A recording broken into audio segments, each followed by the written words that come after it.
High guys, welcome back to the channel. ಮೊದಲನೇದಾಗಿ ನಮ್ಮ ಜೇ ಉಸೋ ಬಗ್ಗೆ ಮಾತಾಡೋದಾದ್ರೆ ಅಫಿಷಿಯಲ್ ಆಗಿ ನಮ್ಮ ಜೇ ಉಸೋ ಅವರು ತನ್ನ ಪತ್ನಿಯಿಂದ ದೂರ ಆಗಿದ್ದಾರೆ. ಅಫ್ಕೋರ್ಸ್ ಇದನ್ನೆಲ್ಲದನ್ನು ಕೂಡ ನಾವು ಎಕ್ಸ್ಪೆಕ್ಟ್ ಮಾಡಿದ್ವಿ. ಯಾಕಪ್ಪ ಅಂದ್ರೆ ರೀಸೆಂಟ್ ಆಗಿ ನಮ್ಮ ಜೇ ಉಸೋ ಅವರು ಕೂಡ ಕನ್ಫರ್ಮ್ ಮಾಡಿದ್ರು, ನಾನು ಜೇಡಾ ಪಾರ್ಕರ್ ಅವ್ರನ್ನ ಡೇಟ್ ಮಾಡ್ತಾ ಇದ್ದೀನಿ ಅಂತ. ಇವರಿಬ್ರು ಕೂಡ ತುಂಬಾ ಜಾಗದಲ್ಲಿ ಸ್ಪಾಟ್ ಕೂಡ ಆಗಿದ್ರು ಅಂಡ್ ಇವರಿಬ್ಬರ ಲವ್ ಸ್ಟೋರಿ ಕೂಡ ಈಗಾಗಲೇ ನಡೀತಾ ಇತ್ತು. ಅಂಡ್ ಇದರ ನಿಟ್ಟಿನಲ್ಲೇ ನಮ್ಮ ಜೇ ಉಸೋ ಅವರು ತನ್ನ ವೈಫ್ ಇಂದ ಈಗ ದೂರ ಆಗಿದ್ದಾರೆ. ಐ ಥಿಂಕ್ 12 ವರ್ಷ ಆಗಿತ್ತು ಅನ್ಕೋತೀನಿ ಇವರಿಬ್ರು ಕೂಡ ಮದುವೆ ಆಗಿ. ನಮ್ಮ ಜೇ ಉಸೋ ಅವರು ಅಫಿಷಿಯಲ್ ಆಗಿ ತನ್ನ ಪತ್ನಿಯಿಂದ ಈಗ ದೂರ ಆಗಿದ್ದಾರೆ. ನೋಡ್ಬೇಕು ಇವರು ಜೇಡಾ ಪಾರ್ಕರ್ ಅವರ ಜೊತೆಗೆ ಇನ್ನೊಂದು ಮದುವೆ ಆಗ್ತಾರೋ ಅಥವಾ ಲಿವಿಂಗ್ ಟುಗೆದರ್ ರಿಲೇಶನ್ಶಿಪ್ ಅಲ್ಲೇ ಇರ್ತಾರೋ ಅಂತ.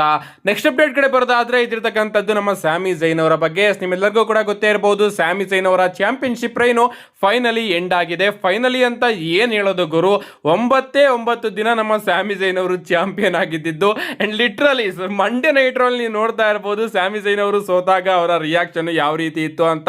ಅಷ್ಟೇ ಅಲ್ಲ, ಬ್ಯಾಕ್ ಸ್ಟೇಜ್ ಅಲ್ಲೂ ಕೂಡ ನಮ್ಮ ಸ್ಯಾಮಿ ಝೈನ್ ಅವರ ರಿಯಾಕ್ಷನ್ ನೀವು ಇಲ್ಲಿ ನೋಡ್ತಾ ಇದ್ರೆ ಅವರಿಗೆ ಗೊತ್ತಾಗಿರುತ್ತೆ, ಓಕೆ ನನ್ನ ಕತೆ ಇವತ್ತು ಎಂಡ್ ಆಗ್ತಾ ಇದೆ ಅಂತ. ಅಫ್ಕೋರ್ಸ್ ಅವರಿಗೆ ಮುಂಚೆನೆ ಡಬ್ಲ್ಯೂ ಅವರು ಹೇಳಿರ್ತಾರೆ. ಬಟ್ ಈ ರೀತಿ ಮಾಡಿದ್ದು ನನಗಂತೂ ಚೂರು ಸರಿ ಅಂತ ಅನ್ನಿಸ್ಲಿಲ್ಲ. ಅಫ್ಕೋರ್ಸ್ ಸ್ಯಾಮಿ ಝೈನ್ ಆ ಲೆವೆಲ್ ನ ಚಾಂಪಿಯನ್ ಆಗದೆ ಇರಬಹುದು, ಚಾಂಪಿಯನ್ ಮೆಟೀರಿಯಲ್ ಆಗದೆ ಇರಬಹುದು, ಅದು ಕೂಡ ಸಮ್ಮರ್ ಸ್ಲಾಮ್ಗೆ ಚಾಂಪಿಯನ್ ಆಗಿ ಹೋಗುವಂತಹ ಅರ್ಹತೆ ಅವರಲ್ಲಿ ಸ್ವಲ್ಪ ಕಮ್ಮಿ ಇರಬಹುದು. ಬಟ್ ನೀವೊಂದು ಟ್ರೈ ಆದ್ರೂ ಕೊಡ್ಬೋದಾಗಿತ್ತಲ್ವಾ. ಮಿಸ್ ಅವರ ಕೈಯಲ್ಲಿ ವಿನ್ಸ್ ಮೆಕ್ಮೆನ್ ಅವರು ರಸ್ಸಲ್ ಮೇನಿಯಾನೇ ಮೇನ್ ಇವೆಂಟ್ ಮಾಡಿಸಿದ್ರು. ನಮ್ಮ ಸ್ಯಾಮಿ ಝೈನ್ ಅವರಿಗೆ ಒಂದು ತಿಂಗಳಾದ್ರೂ ಚಾಂಪಿಯನ್ಶಿಪ್ ರೈನ್ ನ ಕೊಟ್ಟಿದ್ರೆ ಅವರಲ್ಲೂ ಕೂಡ ಏನಾದ್ರೂ ಪೊಟೆನ್ಶಿಯಲ್ ಇತ್ತ, ಚಾಂಪಿಯನ್ಶಿಪ್ ನ ಗೆದ್ದಾದ್ಮೇಲೆ ಏನಾದ್ರೂ ಅವರು ತಗೊಂಡು ಬರ್ತಾರ ಅಂತ ನೀವು ನೋಡ್ಬೋದಾಗಿತ್ತು. ಬಟ್ ಆ ರೀತಿ ಅಲ್ಲ, ನಿಮಗೆ ಬೇಕಾಗಿದ್ದು ಟೆಂಪ್ರವರಿ ಚಾಂಪಿಯನ್ ಕೋಡಿ ರೋಡ್ಸ್ ಅವರ ಕೈಯಿಂದ ಚಾಂಪಿಯನ್ಶಿಪ್ ನ ತಗೋಬೇಕಾಗಿತ್ತು. ಅಂಡ್ ಕೋಡಿ ರೋಡ್ಸ್ ಅವರಿಂದ ಅಷ್ಟೇ ಹೇಟ್ ನು ಕೂಡ ನೀವು ಕಮ್ಮಿ ಮಾಡಬೇಕಾಗಿತ್ತು. ಅದಕ್ಕೋಸ್ಕರ ಆಗ ಡ್ರೂ ಮ್ಯಾಕೆಂಟೈರ್ ಅವ್ರನ್ನ ಬಲುಪಶಿ ಮಾಡಿದ್ರಿ, ಈಗ ನಮ್ಮ ಸ್ಯಾಮಿ ಝೈನ್ ಅವ್ರನ್ನ ಬಲುಪಶಿ ಮಾಡಿದ್ರಿ. ನಿಜವಾಗ್ಲೂ ನಮ್ಮ ಟ್ರಿಪಲ್ ಎಚ್ ಅವರು ತಾನು ಹೋಗ್ಬೇಕಾಗಿರ್ತಕ್ಕಂತಹ ಆ ಒಂದು ದಾರಿನ ಮುಟ್ಟೋದಕ್ಕೆ ಯಾವ ದಾರಿ ಬೇಕಾದ್ರೂ ಹಿಡಿತಾರೆ. ಆಗ ನಮ್ಮ ಡ್ರೂ ಮ್ಯಾಕೆಂಟೈರ್ ಅವ್ರನ್ನು ಕೂಡ ಇದೇ ರೀತಿ ಅವರು ಮಾಡಿದ್ದು, ಟೆಂಪ್ರವರಿ ಆಗಿ ಅವರ ಕೈಗೆ ಚಾಂಪಿಯನ್ಶಿಪ್ ನ ಕೊಟ್ಟರು. ಅಂಡ್ ಕೋಡಿ ರೋಡ್ಸ್ ಅವರ ಮೇಲೆ ಇರ್ತಕ್ಕಂತಹ ಹೇಟ್ ನ ಕಮ್ಮಿ ಮಾಡಿದ್ರು. ಈ ಕಡೆ ರೋಮನ್ ರೈನ್ಸ್ ಹಾಗೆ ನಮ್ಮ ಕೋಡಿ ರೋಡ್ಸ್ ಅವರ ಮ್ಯಾಚ್ ನ ಕೂಡ ರಸ್ಸಲ್ ಮೇನಿಯಾದಲ್ಲಿ ಪಾರ್ ಮಾಡಿದ್ರು. ಅಂಡ್ ಈಗಲೂ ಕೂಡ ಸ್ಯಾಮಿ ಝೈನ್ ಅವರಿಗೆ ಚಾಂಪಿಯನ್ಶಿಪ್ ನ ಕೊಡಬೇಕಾಗಿತ್ತು. ಅದನ್ನ ನೀವು ರಸ್ಸಲ್ ಮೇನಿಯಾಗೂ ಕೂಡ ಪ್ಲಾನ್ ಮಾಡಬಹುದಾಗಿತ್ತು ಅಥವಾ ರಾಯಲ್ ರಂಬಲ್ ಅಲ್ಲೂ ಕೂಡ ಕೊಡಬಹುದಾಗಿತ್ತು. ಬಟ್ ಯಾವ ಟೈಮಲ್ಲಿ ಕೊಟ್ರಿ? ಮಧ್ಯ ಟೈಮಲ್ಲಿ ಕೊಟ್ರಿ. ನೈಟ್ ಆಫ್ ಚಾಂಪಿಯನ್ಸ್ ಸೌದಿ ಅರೇಬಿಯಾದಲ್ಲಿ ಅವರು ಚಾಂಪಿಯನ್ಶಿಪ್ ನ ಗೆದ್ಕೋತಾರೆ. ಅವ್ರಿಗೆ ಅಷ್ಟೊಂದೇನು ತನ್ನ ಒಳಗಡೆ ಇರ್ತಕ್ಕಂತಹ ಪೊಟೆನ್ಶಿಯಲ್ ನ ಹೊರಗಡೆ ಹಾಕೋದಕ್ಕೂ ಕೂಡ ಬಿಡೋದಿಲ್ಲ. ಸಡನ್ ಆಗಿ ಅವರ ಕೈಯಿಂದ ಚಾಂಪಿಯನ್ಶಿಪ್ ನ ತಗೋಬಿಡ್ತೀರಾ. ಅಂಡ್ ಮತ್ತೊಮ್ಮೆ ನಮ್ಮ ಸ್ಯಾಮಿ ಝೈನ್ ಅವರು ಚಾಂಪಿಯನ್ ಆಗ್ತಾರ ಅಂತ ನೀವೇನಾದ್ರೂ ಕೇಳಿದ್ರೆ ಡೌಟ್ ನನಗಂತೂ ಅನ್ಸೋದಿಲ್ಲ. ಆದ್ರೆ ಅವರು ರಸಲ್ ಮೇನಿಯಾ 43 ಅಲ್ಲಿ ಆಗ್ಬಹುದು ಅಷ್ಟೇ. ಅದನ್ನ ಬಿಟ್ರೆ ನಮ್ಮ ಸ್ಯಾಮಿ ಝೈನ್ ಅವರು ಮತ್ತೊಮ್ಮೆ ಚಾಂಪಿಯನ್ಶಿಪ್ ನ ಗೆದ್ಕೋತಾರೆ ಅನ್ನೋದು ಕೂಡ ಒಂದು ದೊಡ್ಡ ಕನಸಾಗಿ ಉಳ್ಕೊಬಿಡುತ್ತೆ. ಅಂಡ್ ನಮ್ಮ ಕೆವಿನ್ ಓಯನ್ಸ್ ಅವರ ರಿಯಾಕ್ಷನ್ ಕೂಡ ನೀವು ನೋಡ್ತಾ ಇರಬಹುದು. ಅವರು ಸಿಂಪಲ್ ಆಗಿ ನಮ್ಮ ಬುಗ್ಗಿ ಮ್ಯಾನ್ ಅವರ ಫೋಟೋನ ಪೋಸ್ಟ್ ಮಾಡಿದ್ದಾರೆ. ಅಂಡ್ ಬುಗ್ಗಿ ಮ್ಯಾನ್ ಅವರ ಕೈಯಲ್ಲಿ ಇರ್ತಕ್ಕಂತಹ ಗಡಿಯಾರನ್ನು ನೀವು ಇಲ್ಲಿ ನೋಡ್ತಾ ಇರಬಹುದು. ಅದರಲ್ಲಿ 9 ಗಂಟೆ ಆಗ್ತಾ ಇದೆ. ನಮ್ಮ ಸ್ಯಾಮಿ ಝೈನ್ ಅವರ ಚಾಂಪಿಯನ್ಶಿಪ್ ರೇನು ಕೂಡ 9 ದಿನ ಇದ್ದಿದ್ರಿಂದ ನಮ್ಮ ಕೆವಿನ್ ಓಯನ್ಸ್ ಅವರು ಈ ರೀತಿ ಅವರ ಒಂದು ಇದನ್ನ ಪೋಸ್ಟ್ ಮಾಡಿ ರಿಯಾಕ್ಷನ್ ನ ಕೊಡ್ತಾ ಇದ್ದಾರೆ. ಅಷ್ಟೇ ಅಲ್ಲ, ನಮ್ಮ ಬೆಕ್ಕಿ ಲಿಂಚ್ ಅವರ ರಿಯಾಕ್ಷನ್ ಕೂಡ ಹೊರಗಡೆ ಬಂದಿದೆ. ಅವರು ಸಿಂಪಲ್ ಆಗಿ ಸ್ಯಾಮಿ ವಾಸ್ ರಾಬ್ಡ್ ಅಂತ ಒಂದು ಟ್ವೀಟ್ ನ ಮಾಡಿದ್ದಾರೆ. ಅಂದ್ರೆ ಸ್ಯಾಮಿ ಝೈನ್ ಅವರಿಗೆ ಮೋಸ ಆಗಿದೆ, ಸಿಎಂ ಪಂಕ್ ಅವರು ಸ್ಯಾಮಿ ಝೈನ್ ಅವ್ರನ್ನ ರಾಬರಿ ಮಾಡಿಬಿಟ್ಟಿದ್ದಾರೆ ಅಂತ ನಮ್ಮ ಬೆಕ್ಕಿ ಲಿಂಚ್ ಅವರು ಕೂಡ ತನ್ನ ರಿಯಾಕ್ಷನ್ ನ ಹೊರಗಡೆ ಕೊಟ್ಟಿದ್ದಾರೆ. ನಿಜವಾಗ್ಲೂ ನಮ್ಮ ಸ್ಯಾಮಿ ಝೈನ್ ಅವರು ಚಾಂಪಿಯನ್ ಆದಾಗ ಬೆಕ್ಕಿ ಲಿಂಚ್ ಹಾಗೆ ನಮ್ಮ ಕೆವಿನ್ ಓಯನ್ಸ್ ಅವರು ಸೇರ್ಕೊಂಡು ಸ್ಯಾಮಿ ಝೈನ್ ಅವರಿಗೆ ಸರ್ಪ್ರೈಸ್ ನ ಕೊಟ್ಟಿದ್ರು. ಅಂಡ್ ಈಗ ಅವರಿಬ್ಬರಿಂದನೂ ಕೂಡ ರಿಯಾಕ್ಷನ್ ಬಂದಿದೆ. ಸ್ಯಾಮಿ ಝೈನ್ ಅವ್ರನ್ನ ನೋಡ್ತಾ ಇದ್ರೆ ಸಿಕ್ಕಾಪಟ್ಟೆ ಬೇಜಾರಾಗ್ತಾ ಇದೆ. ಗೊತ್ತಿಲ್ಲ ಅವರ ಕತೆ ಈಗ ಸಮ್ಮರ್ ಸ್ಲಾಮಿಗೆ ಯಾವ ರೀತಿ ಹೋಗುತ್ತೋ ಅಂತ.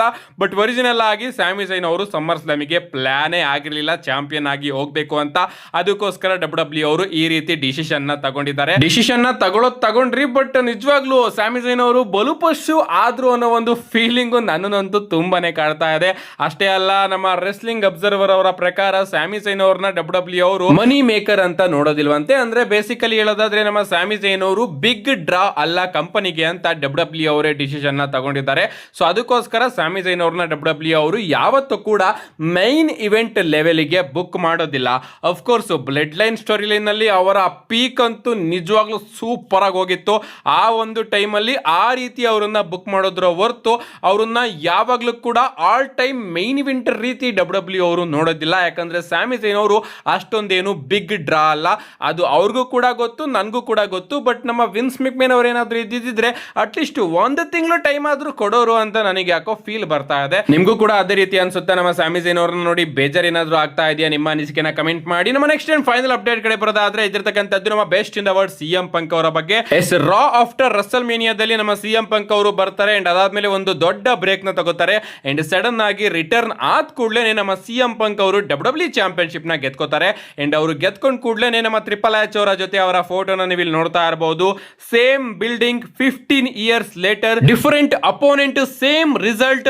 CM Punk is the undisputed WWE champion ಅಂತ ನಮ್ಮ ಟ್ರಿಪಲ್ ಎಚ್ ಅವರು ಒಂದು ಟ್ವೀಟ್ ನ ಮಾಡಿದ್ದಾರೆ. ಅಂದ್ರೆ 15 ವರ್ಷದ ಹಿಂದೆ ಚಿಕಾಗೋದಲ್ಲೇ ನಮ್ಮ CM ಪಂಕ್ ಅವರು ಜಾನ್ ಸಿನಾ ಅವ್ರನ್ನ ಸೋಲಿಸಿ WWE ಚಾಂಪಿಯನ್ಶಿಪ್ ನ ಗೆದ್ಕೊಂಡಿದ್ರು. ಅಂಡ್ ಅದೇ ರೀತಿ ಈಗಲೂ ಕೂಡ ನಮ್ಮ CM ಪಂಕ್ ಅವರು ಮಾಡಿದ್ದಾರೆ. ಬಟ್ ಅಪೋನೆಂಟ್ ಚೇಂಜ್ ಅಂತ ನಮ್ಮ ಟ್ರಿಪಲ್ ಎಚ್ ಅವರು ಟ್ವೀಟ್ ಮಾಡಿ ತಿಳಿಸಿದ್ದಾರೆ. ಅಷ್ಟೇ ಅಲ್ಲ, ನಮ್ಮ CM ಪಂಕ್ ಅವರು ಕೆಲವೊಂದಷ್ಟು ಮೂಮೆಂಟ್ ಗಳನ್ನ ರೀಕ್ರಿಯೇಟ್ ಕೂಡ ಮಾಡಿದ್ದಾರೆ. ನೀವು ಇಲ್ಲಿ ನೋಡ್ತಾ ಇರಬಹುದು ಆ ಒಂದು ಫ್ಲೈಯಿಂಗ್ ಕಿಸ್ ನ.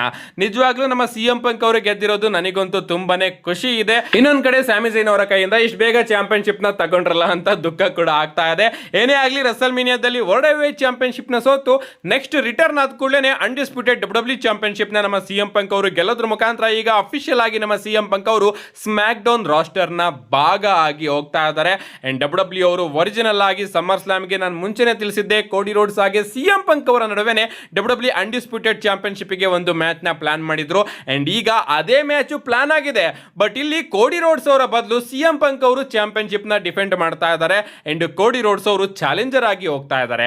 ಒರಿಜಿನಲ್ ಆಗಿ ಕೋಡಿ ರೋಡ್ಸ್ ಅವರು ಚಾಂಪಿಯನ್ ಆಗಿ ಹೋಗ್ಬೇಕಾಗಿತ್ತು. ಬಟ್ WWE ಅವರು ಮಧ್ಯದಲ್ಲಿ ಒಂದು ಟ್ವಿಸ್ಟ್ ನ ಆಡ್ ಮಾಡಿ CM ಪಂಕ್ ಅವರ ಕೈಗೆ ಚಾಂಪಿಯನ್ಶಿಪ್ ನ ಕೊಟ್ಟಿದ್ದಾರೆ ಅಷ್ಟೇ. ಅದನ್ನ ಬಿಟ್ರೆ ಮ್ಯಾಚ್ ಸೇಮ್ ಆಗಿ ನಮಗೆ ನೋಡೋದಕ್ಕೆ ಸಿಗ್ತಾ ಇದೆ. ಅಂಡ್ ಇನ್ನ ನಮ್ಮ ಕೋಡಿ ರೋಡ್ಸ್ ಅವರ ಒಂದು ಸ್ಟ್ರೀಕ್ ಏನಿತ್ತು ಅದು ಕೂಡ ಬ್ರೇಕ್ ಆಗಿದೆ. ಅದೇನಪ್ಪಾ ಅಂದ್ರೆ, ನಮ್ಮ ಕೋಡಿ ರೋಡ್ಸ್ ಅವರು ಇಷ್ಟು ದಿನ WWE ಚಾಂಪಿಯನ್ಶಿಪ್ ನ ಯಾರ ಮೇಲೆ ಸೋತಿದ್ರೋ ಅವರ ಮೇಲೆನೆ ಮತ್ತೊಮ್ಮೆ ರಿಮ್ಯಾಚ್ ನ ತಗೊಂಡು ಚಾಂಪಿಯನ್ಶಿಪ್ ನ ಗೆದ್ಕೊಂಡು ಬರ್ತಾ ಇದ್ರು.